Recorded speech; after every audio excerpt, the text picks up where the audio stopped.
Hi, everyone. Welcome back to the Balanced Business Coach. My name is Tony Robinson, and I'm a life coach for leaders. I help individuals and teams create more balance between their personal and professional lives so that they can make a bigger and better impact on the workplaces that they serve. Today, I'm going to be talking about something that I just recently learned about. It's a term that is apparently well known, but I was scrolling on LinkedIn and I saw two posts, completely separate industries, like no connection between the two people who posted these things. But both of these posts were talking about the phrase clear is kind. And the posts were both very intriguing. One of them was coming from the lens of personal relationships, and then the other one was coming from the lens of recruiting and how recruiters communicate with their candidates. And so, because both of these very different conversations were using the exact same phrase, I got immediately curious about what this phrase was, why I was seeing it multiple times in a day, and I needed to dig further into what it meant. And so today I'm going to be going over what clear is kind actually means in terms of communication and how we can use this phrase as a way of being in the workplace. That way we can overcome burnout. I want to talk about the ways that unclear communication causes burnout and what we can do instead to replace it. So, with all of that being said, let's get into it.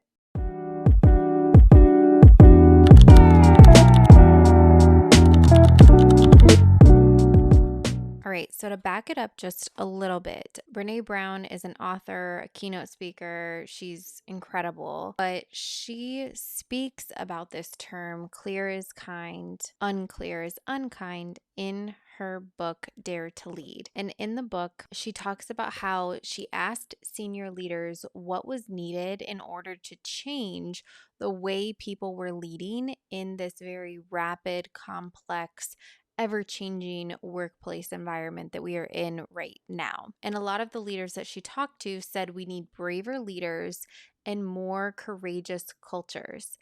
And so then she went on to ask them why courage and what exactly is holding people back from being more courageous. So then the leaders that she was speaking with, they compiled this list of about 10 behaviors and cultural issues that were identified as barriers or roadblocks for becoming more courageous at work.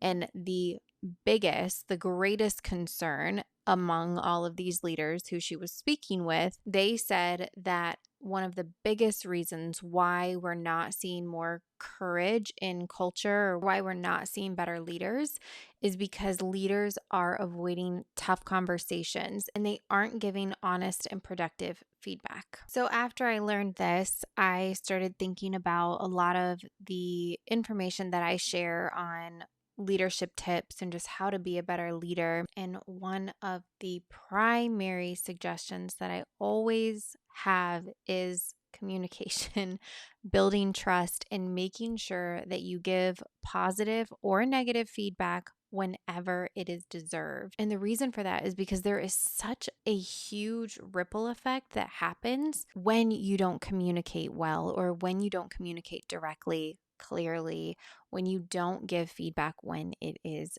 deserved or needed. And this ripple effect is what causes the things within the workplace culture that eventually lead to burnout. So I really just wanted to do a deep dive into what are the things that happen, what is the ripple effect, and what does it cause when you don't communicate clearly. I think some leaders may have just a lack of skill or they are maybe new in their position, and so it's difficult for them to have these harder conversations.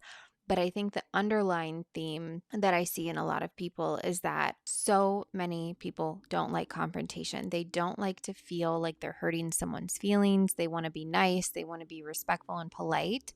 And they don't know how to approach difficult conversations in a clear and kind way that is going to lead to a better outcome for everybody involved. I think that a lot of leaders are also afraid of what happens afterwards. Is this person going to not like me? Are they going to respond in an aggressive way? How are they going to respond on the other side?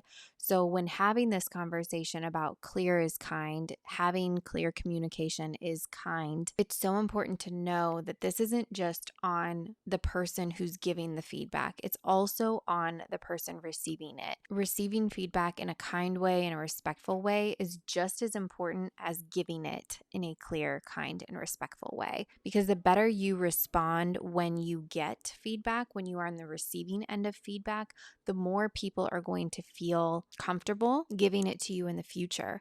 And it goes for positive and negative communication or feedback.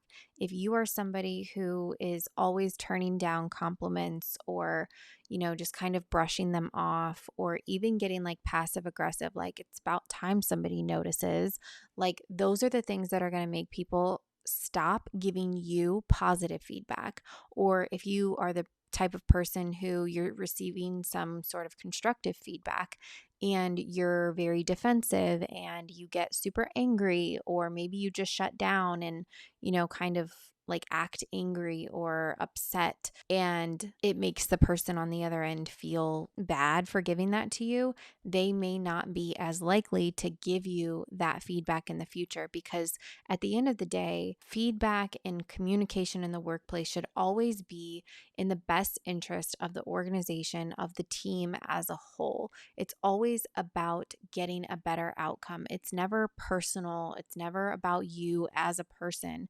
It's about how do we make everything run more smoothly? How do we make things more efficient? How do we get you to a place where you know how to do your job better so that we can all get the outcome that we're looking for, which is promotions, more money, better work environment, whatever it is. The goal should always be for the betterment of the organization or the team as a whole. When you're going into a tough conversation, whether you are the one who's giving the feedback or receiving it, you want to make sure that you keep in mind what the big picture is and not get so focused on insecurities that you have around having a difficult conversation or hurting someone's feelings. It's not personal.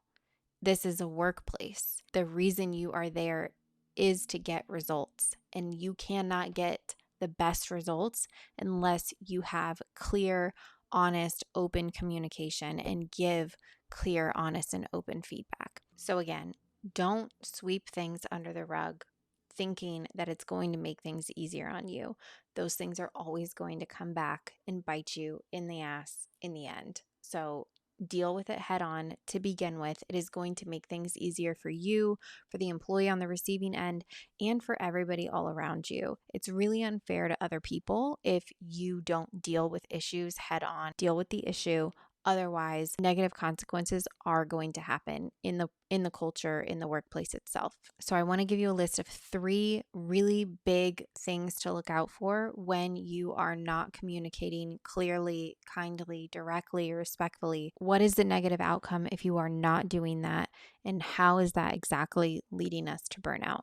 I want to go over these things with you just so that you understand the gravity of how important this is. So the first thing that you're going to see if you are not communicating clearly in the workplace is misunderstandings and disagreements. If you are not clearly communicating your expectations, if you are not clearly explaining instructions, if you are not clearly explaining to employees what they are responsible for, what their job is. I see a lot of people creating jobs for employees, and it's so unclear what their responsibilities, what their duties are. And so when it comes to performance review time or you're having conversations, it's really difficult to get on the same page because they have one expectation of what they actually do on a daily basis, and then you have another expectation about what they should be doing on a daily basis, and nothing is written down, nothing is documented, nothing is provided, nothing has been communicated to the employee about what that actually should be. So then it's a disagreement, a misunderstanding between the two of you about what it should actually be. So having misunderstandings, miscommunications due to a lack of clarity is going to cause frustration. It's going to cause a breakdown in trust, and it's going to create a negative workplace culture. Over time, being in an environment like this is going to cause employees to disengage from their work. They're going to be less willing to collaborate, and they're probably going to pull away from their responsibilities that they once took pride in. And all of that could be resolved by you being more clear and direct in your communication. This can also cause workload issues if they're constantly having to rework things because you didn't explain expectations or guidelines correctly. And so if they are constantly needing to go back, fix things, rework, that is going to cause them to have more on their plate. They're going to get behind on other things, and that can cause burnout as well. The second thing that happens due to a lack of clarity in your communication is inadequacy. Employees can start to feel like they are inadequate for a job if you are not explaining to them exactly what they are supposed to be doing. If you are constantly having them redo their work or telling them that they did it wrong, it can cause a lot of confusion for the employee, especially if you're making them feel wrong for something you never explained. You need to be extremely clear in your expectations so that they know exactly how they need to execute for whatever project, role, or responsibility they are fulfilling. Then, if they don't execute well, you are able to have that conversation and give clear and honest, kind feedback about where they went wrong. But you need to make sure on your end as a leader, you are explaining things so clearly that if it comes down to the employee not executing correctly, you're able to pinpoint exactly where they went wrong. And your employee should also feel empowered enough to give you feedback about where you went wrong. And then you, as the leader, need to be able to receive that feedback kindly and openly so that you can get better next time and communicate more clearly to them. Because you may sometimes feel like you have communicated very clearly, but if the employee has any misunderstanding or miscommunication, you guys should be able to have a conversation one time to resolve that and prevent that from happening again in the future. But if you're not having those conversations, you're going to continue to have miscommunication. You're going to continue to have rework that the employee has to do, which is lowering their productivity levels. And then it's causing them to feel inadequate, which is also going to lower their engagement and their confidence in their role. And the last problem that lack of clarity can cause is the employee's feeling of support or sense of belonging. If you don't communicate to your employees or give regular feedback, they're going to start to feel alienated from the company's culture. They might start to feel like they don't fit in, or maybe they don't belong, and that's going to start to cause them to disengage from their purpose or from their role in the organization. I guarantee you, employees would rather you be speaking to them regularly and giving them honest feedback rather than you awkwardly or purposely avoiding them to save yourself from a conversation that may be a little bit uncomfortable. If you are a leader, you have a responsibility to be there and show up for your employees. If they're not doing a good job or you don't feel like they're a good culture fit, then you need to make the call to let them go from the organization. But if you are keeping an employee, you need to make sure that you are actually doing your job and giving them the feedback and giving them the clear and kind communication that they deserve. Having those hard conversations shows that you care. It shows them that you want them to do well. You want them to succeed in their role. If you're just praying the problem goes away without giving them guidance or giving them any type of communication or feedback on how they could do better, that is a sign that you do not care. And in turn, that is going to make the employee not care and disengage and likely leave the organization.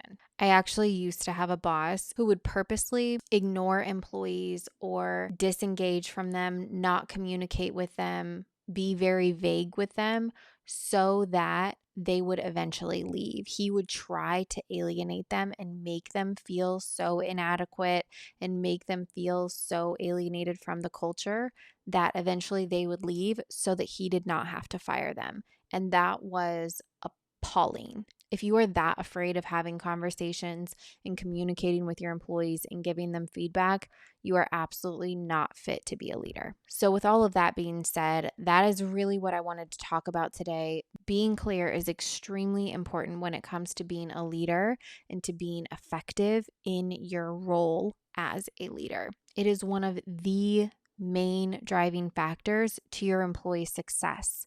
So you cannot get this wrong. You have to be working on your communication skills. You have to be comfortable with giving feedback. It's uncomfortable for anyone to be honest and to have hard conversations. But if you do your job, it will get easier to have those conversations and it will pay off tenfold.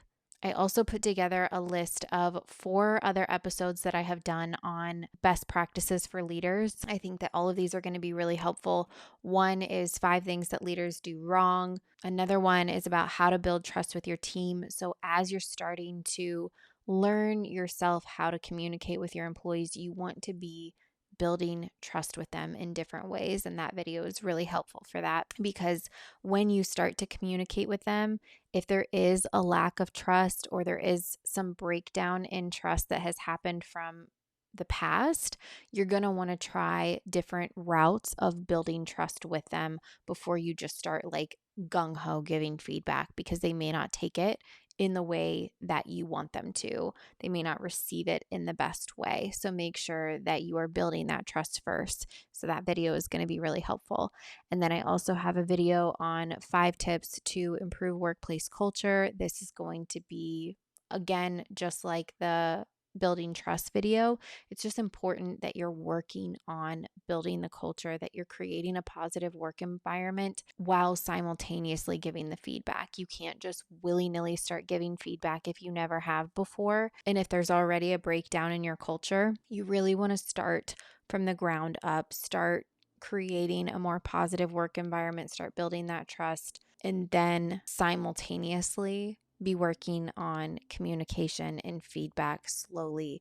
And then you will see your organization just completely turn around for the benefit. All of those videos are linked down below. That is all I have for you guys today. I hope this was helpful. If you found this to be beneficial, I hope that you will share this with another leader or employee who could really use this information as well. If you're new here or you haven't already, please subscribe and hit that bell icon so that you get notified every time I post a video. I post every Monday and 2 Wednesdays per month. And let me know in the comments, how well do you feel like you are at giving feedback? Do you think that it is something that comes easily and naturally to you, or do you have a harder time with it? And would you want me to do a video on how to give employees feedback in a way that will truly benefit the organization and your team? If that's something that you're interested in, let me know in the comments and I'll create a video about that very soon. Thank you so much for being here today. I appreciate it every time you show up